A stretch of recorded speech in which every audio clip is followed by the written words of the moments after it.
Welcome back to the Wintry Wyvern. We've got something a little bit different today. I'm happy to say that Dragori Games had reached out to me to review their new Kickstarter, called TANARES RPG for 5th edition.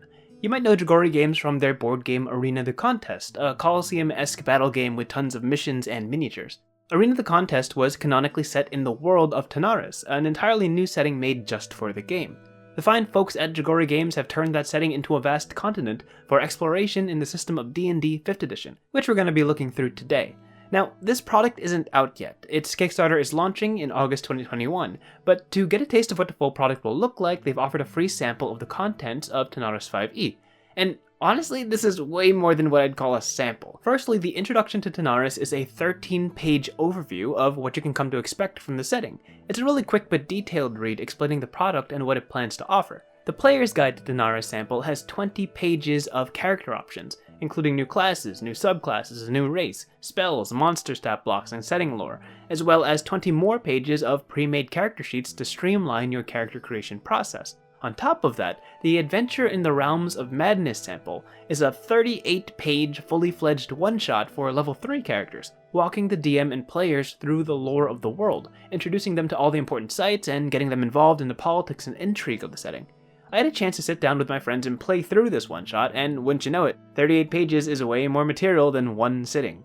Finally, they have a sprawling world map, as well as printable battle maps for every encounter in the one-shot adventure. All of this is for free, right now at the Dragori Games website if you sign up for the newsletter, which clues you in on when the Kickstarter drops. I'm not telling you that this product is a must-buy, that'll be something you determine for yourself, but I'm at least encouraging you to take a look at this 114-page sample, they like to call it, of what looks to be a very comprehensive, very visually impressive book set. But you know what, let's treat this like we would any other book release. We haven't covered any homebrew on this channel yet, but I'd like to set a precedent on how we will in the future. I've got 3 standards I'm hoping to reach with any homebrew creation. Is it balanced? Does it blend well with the existing mechanics and power scales of D&D? Or does it disrupt an otherwise cohesive battle flow? Is it novel? Does it bring something to D&D not previously available? Does it fill a niche missing from the current landscape?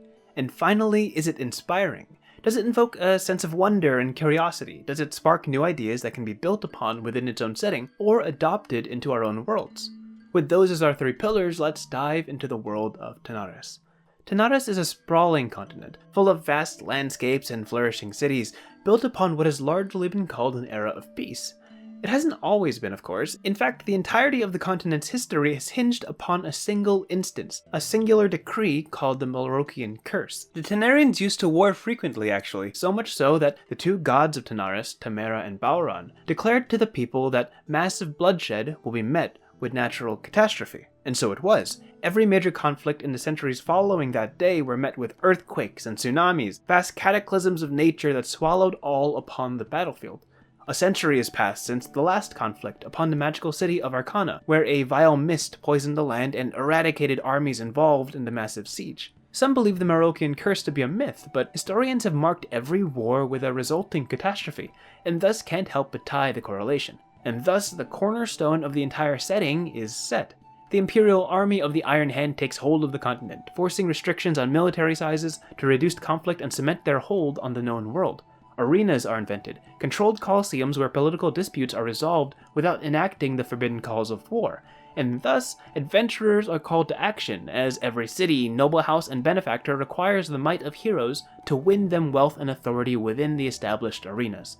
The story of the TANARES campaign begins with the toxic mist surrounding the fallen lands of Arcana mysteriously dissipating, revealing a massive stretch of unclaimed, unguarded land filled with arcane artifacts. So, right away this book knows what it's going for. It quickly establishes a cultural mentality, a bideity pantheon with an absolute decree, a place for combat, and a drive for all aspiring adventurers to both climb the ranks of the arena and explore the untested lands of Arcana.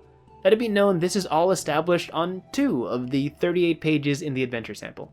The rest walks you through bringing your characters to Skybell, where the arena recruitment begins, a step through the penumbral plane, an aberrant mirror world that belies the continent of TANARES, and the arena itself, a widely watched coliseum where your character gets to test their might. I want to highlight a couple of things that really impressed me about this adventure.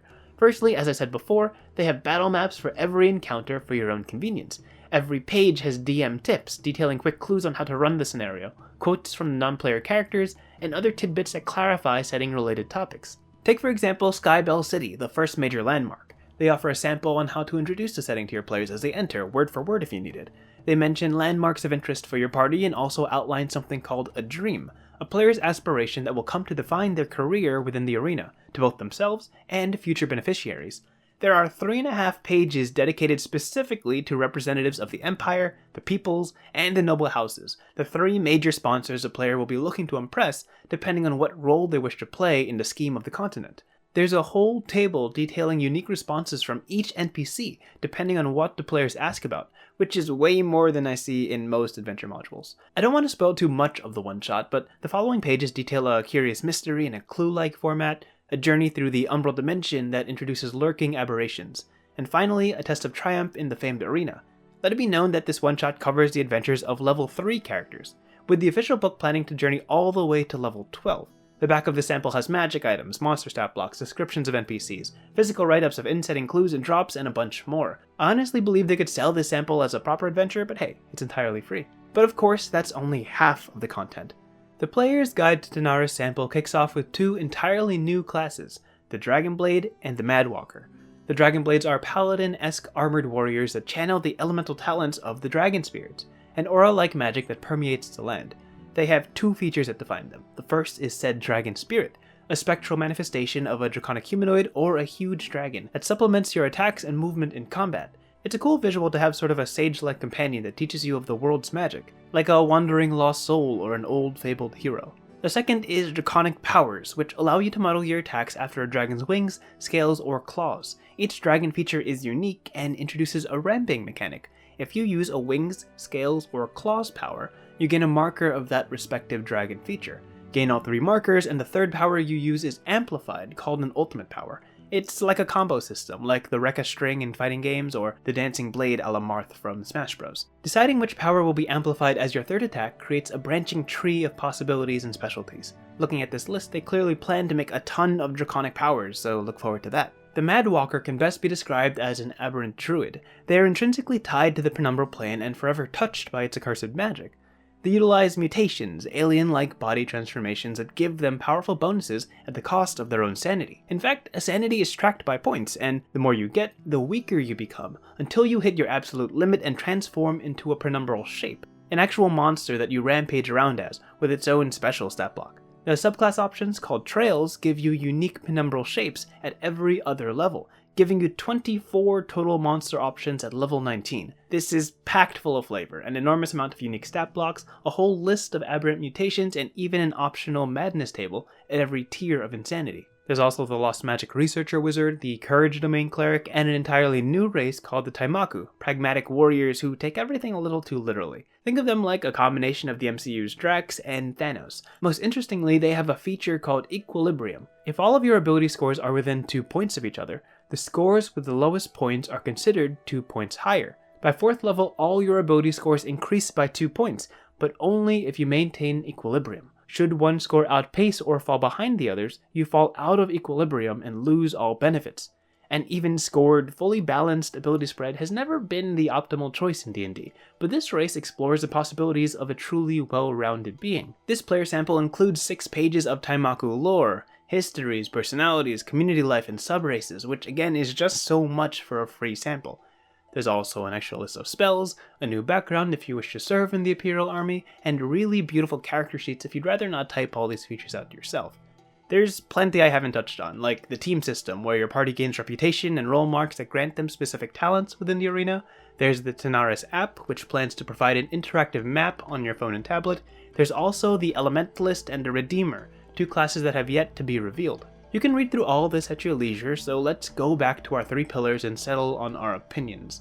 Number 1, is this balanced? It's not perfect. You know that we at the Wintry Wyvern are critical of every little detail, so I can say with complete honesty that the TANARES classes suffer from what is probably the best possible problem, that they're too ambitious. There are so many options available to the classes, from a whole list of draconic powers to a multitude of aberrant forms and mutations at every level. They're way more flexible and uniquely high-tuned than any of the base classes. They suffer from having too much love given to them, and honestly, I wish every class in 5e had the same overflowing amounts of options and customization available to them, but alas, for the sake of ease of understanding, they don't. It's still the best problem to have because there's clearly no shortage of ideas. I could see myself trimming down the fat on any of these pretty easily and having 2 solid, flavorful classes to choose from. That's where this sample excels, the second pillar. Is it novel? It certainly is. The 3-power combo system in Dragon Blade is a fun minigame that should entertain optimizers deciding the perfect sequence of attacks that'll yield the best results. Aberrant forms and sanity are explored in the Madwalker, having to choose between rationing your sanity to stay healthy or falling headfirst into madness to go into your penumbral shape immediately. The designing team clearly sees missing pieces in the D&D architecture and works to test the limits of the combat structure, pairing new mechanics with flavorful aesthetics. Finally, is it inspiring? TANARES is pretty classic fantasy, very transparent that this is a setting designed to give you a place to fight and a place to explore.